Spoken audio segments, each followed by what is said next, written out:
To keep thee from the evil woman, from the flattery of the tongue of a strange woman. Lust not after her beauty in thine heart, neither let her take thee with her eyelids. For by means of a whorish woman a man is brought to a piece of bread, and the adulterers will hunt for the precious life. Can a man take fire in his bosom, and his clothes not be burned? Can one go upon hot coals, and his feet not be burned? So he that goeth in to his neighbour's wife, whosoever toucheth her shall not be innocent. Men don't despise a thief if he steal to satisfy his soul when he is hungry. But if he be found, he shall restore sevenfold. He shall give all the substance of his house. But whoso committeth adultery with a woman lacketh understanding. He that doeth it destroyeth his own soul. A wound and dishonour shall he get, and its reproach shall not be wiped away. For jealousy is the rage of a man, therefore he will not spare in the day of vengeance. He will not regard any ransom, neither will he rest content though thou givest many gifts. The next 12 verses deal with adultery. The case is a man going into another man's wife, not her going after him, as usual nowadays. The adulterer has the following things said about him, which hardly match the contemporary American philosophy as promoted by Debye, Russell, Kinsey, Freud, and the new morality advocates. He will wind up begging for a handout, verse 26. Second, he will be burned, verse 27. Third, he will be guilty, verse 29. Fourth, he lacks understanding, verse 32. 5. He destroyeth his own soul, verse 32. Sixth, his reproach will remain, verse 33. 7. He will get the wound and dishonour, verse 33. To keep thee from the evil woman, verse 24. Listen comments under chapter 2, verse 16 and chapter 5, verse 3. The verse has been mistranslated again by the Septuagint that read, "From the slander of a strange woman." The reading is of course about the fitting a gravel in a wheel bearing. A whorish and adulterous woman, verse 26, doesn't destroy her victims by slander, she does it by flattery, chapter 7, verse 21, exactly as the Authorized Version 16:11 states. Lust not after her beauty, neither let her take thee with her eyelids, verse 25. Compare Matthew chapter 5, verse 28 and Exodus chapter 20, verse 17. Again, the Septuagint comes home with tripe instead of bacon and reads, "Let not the desire of beauty conquer thee," which is plainly a Socratic, Platonic, Stoic farce. The painted eyes of the adulterers, 2 Kings chapter 9, verse 30, are the wanton eyes of Isaiah chapter 3, verse 16. And the New Testament cautions against them with a statement of 1 Timothy chapter 2, verse 9. This is the winking, rolling, batting, blinking eye of the flirt. For by means of a whorish woman, verse 26, the whorish woman may be a genuine whore as the Roman religious system, Revelation chapter 17, verse 2-5, or she may be an unfaithful wife, Hosea chapter 2-3. In either case, the man is reduced to a piece of bread. The word for bread means incidentally is lakhem, Hebrew, a small round piece of bread such as still baked in Italy. The wafer of the mass is thrust into the text. First, the man who has a whorish wife will run out of money trying to keep her in furnishings and or at the same time keep up his own reputation and character. Chapter 2. The man who is a whoremonger, Hebrews chapter 13, verse 4, will eventually become a companion of drunkards, Proverbs chapter 23, verse 21, and run out of money. Third, the Israelite who flirts with Roman ecumenism will wind up taking the wafer or losing his head, Revelation chapter 20, verses 3-4. The Septuagint, the Roman publication, naturally alters the verse to cover the harlot as best as possible and translates, "For the piece of harlot is scarcely that of a bit of bread." The reading is fatuity, which has nothing to do with anything in any nearer or more remote context. "And the adulteress will hunt for the precious life." Verse 26. This takes place whether she intends to or not. The punishment for adultery is physical death for the man involved. Leviticus chapter 20 verse 10. And if this were not enough, Proverbs chapter 6 verse 32 indicates that spiritual death is involved. Paul doesn't word the warning much milder in 1 Corinthians chapter 6 verses 16 to 18, although the Christian is eternally secure as far as his soul is concerned. Two questions are now asked which appeal to the common sense of the inquirer. Can a man take fire in his bosom and his clothes not be burned? Verse 26. Can one go upon hot coals and his feet not be burned? Verse 28. The obvious answer to both questions is no. It's true that the sophist or sinner trying to perform the acts may attempt to demonstrate that the answer is maybe. This is the scientific approach to situation ethics. That is, it's possible to take fire in your bosom without burning your clothes, provided one wears an asbestos suit, and it's possible to walk upon hot coals without being burned, for the Hindu, yogi can do it, etc. This is the old song and dance of Genesis chapter 3 verse 1, and all that can be said is, you can change the definition and meaning of words until no word means anything, but your sin will still find you out. Even where you have redefined your find out and sin. Adulterers suffer burns. The burning lust of their depraved passions corrupts their cutaways, tuxedos, blazers, dinner jackets, and coat and tails, till anyone with spiritual discernment can detect the stench at 50 feet upwind from it, and the feet that wear swift to run to mischief. Verse 18. Burn with the blisters of raging desire, till they eventually kindle into a hot food that is set on fire of hell. So he that goeth in to his neighbor's wife, verse 29. The reader will observe the use of the word touched as it's found in 1 Corinthians chapter 7 verse 1 and Genesis chapter 20 verse 6.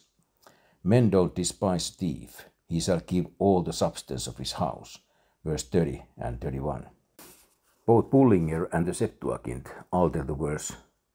Bullinger reads, men will not think it a trifle for a thief that he should steal. The Septuagint mutilates the verse with, it's not a wonder if any thief be taken. Damelot slaughters it with, do not men despise a thief if he steal. Again, the authorized version throws considerable light on the commentary's criticism. The teaching is quite clear. Anyone understands the misery of hunger. Anyone knows to what length any man will go when he really gets hungry. And even though the law demands a retribution for the thief, he still has a vast amount of human sympathy on his side. If his motive was hunger, the thief who steals bread for pleasure is a kleptomaniac and deserves no sympathy at all. Thus David receives no sympathy at all from Nathan, for David stole a lamb when he already had a half of dozen sheep, 2 Samuel chapter 3 verses 2 to 5, and could have gotten a flock, note 2 Samuel chapter 12 verse 8. The punishment for theft was fivefold, fourfold, and twofold restitution, Exodus chapter 22 verses 1 to 4 and 9. In 2 Samuel chapter 12 verse 6, the fourfold restitution is mentioned, but here we are told, if he be found, he shall restore sevenfold. Verse 31. Sevenfold to Damelot means very great. By such methods of accredited scholarship, one might well say that 100-fold meant terribly great, 1,000-fold meant horribly terribly great. And 10,000 times 10,000 fold means horribly, awfully, very terribly, great, big, whacking, tremendous, great. No, sevenfold in Hebrew, Greek, Arabic, Syriac, Sanskrit, German, Coptic, Hungarian, Latin, Ugaritic, Tagalog, Yiddish, Finnish, etc. means sevenfold. All writers, Aben, Ezra, Umbreit, Grotius, and Delitzsch included, failed to notice the context of the passage in the English in a mad rush to help God out by spiritualizing the number, generalizing the number, inventing traditions about the number, etc. All seem to have forgotten that the punishments in Exodus chapter 22 verses 1 to 4 and 9 are dealing with animals, not bread, and in Exodus chapter 22 verse 9 the matter is dealing with two men who have become involved in a loss by third party, note verses 7 and 8. The hungry thief of Proverbs chapter 6 verse 31 is after a piece of bread, verse 26, and it's the substance of his house that is forfeited to pay for it, not the livestock or the missing article. But whoso committed adultery with the woman lacketh understanding. Again, the faculty at Alexandria buts their seams to insert a little Gnostic nugget which will glorify academic standing. They have translated the Septuagint and Jerome's Vulgate. But the adulterer, on account of want of intelligence, compasses the loss of life. This is Socrates, Plato, and Aristotle, pure and simple, inserted into the Holy Scriptures by some depraved idiot who actually thought that adultery was due to a lack of intelligence. The correct word is understanding, verse 32, in the sense of chapter 1 verse 5, chapter 2 verse 5, chapter 6 and 11, chapter 3 verse 13, and chapter 4 and verse 5. This glaring error in the Septuagint 150 to 350 Anno Domini and Jerome's Vulgate 405 Anno Domini is very typical of the scholarship involved in those publications. The men who invented this erratum and preserved it were mind worshippers, and no idolater in the Congo ever outdid them when it came to false gods. The penalty for adultery is stated in Leviticus chapter 22 verse 10 and Deuteronomy chapter 22 verse 22. He destroyed his own soul, verse 32. In the Old Testament, body and soul are stuck together after the fall and cannot be circumcised, Galatians chapter 2 verse 11, until after Acts chapter 2. Consequently, the Old Testament sinner is in danger of losing not only his life, the body, but his eternity, the soul. David was quite aware of this in 2 Samuel chapter 12 verse 13, and his pitiful cries for mercy, Psalm chapter 51 verses 1 to 10, include, "Take not thy Holy Spirit from me," Psalm chapter 51 verse 11. "A wound and dishonor shall he get," verse 33. The dishonor and reproach which the hungry thief suffers is little, even where the law exacts the penalty. But sins of sex have a peculiarity about them, which make them a special class of sins in the eyes of mankind. Boy meets girl is a constant topic of gossip and conversation in society circles composed of men and women in their 50s. The party line for ladies rings from 15 to 80 with the same subjects: birth, engagement, marriage, family, quarrels, divorce, separation, love affairs, infatuations, and passes. Once a woman knows her husband has stepped out on her, she holds it like a battle axe over his head for 4 decades, and it pops up in every future family argument long after the guilty party has repented, confessed, made restitution, and made his peace with God. The same thing holds true for the penitent woman. It's an unpardonable sin for a divorced person to remarry in the eyes of people who are dissatisfied with their own partners and the suspicious, prying eyes of 1,000 people are anxious to find any sign that so and so is interested in so and so, where the same eyes cannot tell the difference between the Holy Bible and living letters. The adulterer risks a good beating up from the jealous husband, verse 34. Note a wound, verse 33. He also loses his reputation, and the infamy of his act follows him the rest of his life. Someone, wife, relatives, kinfolk, buddies, old flames, etc., will pass the word right on down from generation to generation till it's cackled to death by 2 old hens in their 90s who are waiting for the undertaker at the country old folks' home. His reproach shall not be wiped away, verse 33. For jealousy is the rage of a man, verse 34. It's also the source of all the sin that ever came into the universe, Isaiah chapter 14, verses 10 to 15.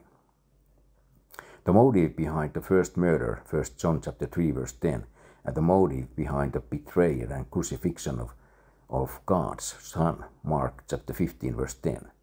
Solomon says elsewhere, wrath is cruel and anger is outrageous, but who is able to stand before envy?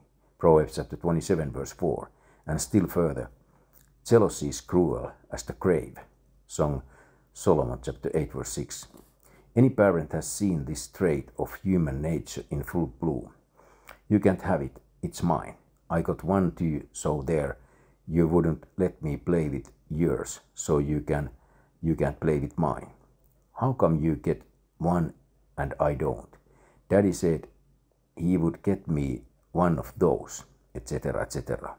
This is what is involved in verses 34 and 35. Whether or not the man loves his wife is usually immaterial.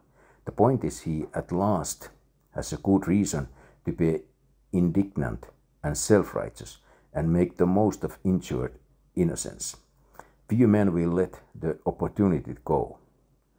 Many a man has prosecuted a correspondent for all he was worth, and then laughed to himself when the court gave him the divorce. He never wanted the woman to start with. Therefore he will not spare in the day of vengeance. Verse 34.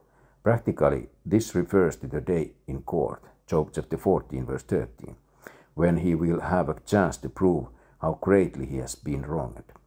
All will agree, of course, but somewhere on the bench will be some old circuit court judge who has handled domestic cases for years. And between dozing and studying the sailing, he will say to himself, what kind of a husband are you to marry? A whorish woman to start with, verse 26. And if she got that way after you married her, you must not be much of a man. So spins the world. He will not regard any ransom, verse 35. No settlement out of court. No payment for damages. No gifts to reconcile alienated affections. What the average husband will demand under the law is the death penalty, and David knew this also. 2 Samuel chapter 12, verse 13. Under grace he will demand a divorce, a public exposure of the culprit, or on some occasions death. You could fill a graveyard with the corpses of men who have been caught in the wrong bedroom at the wrong time.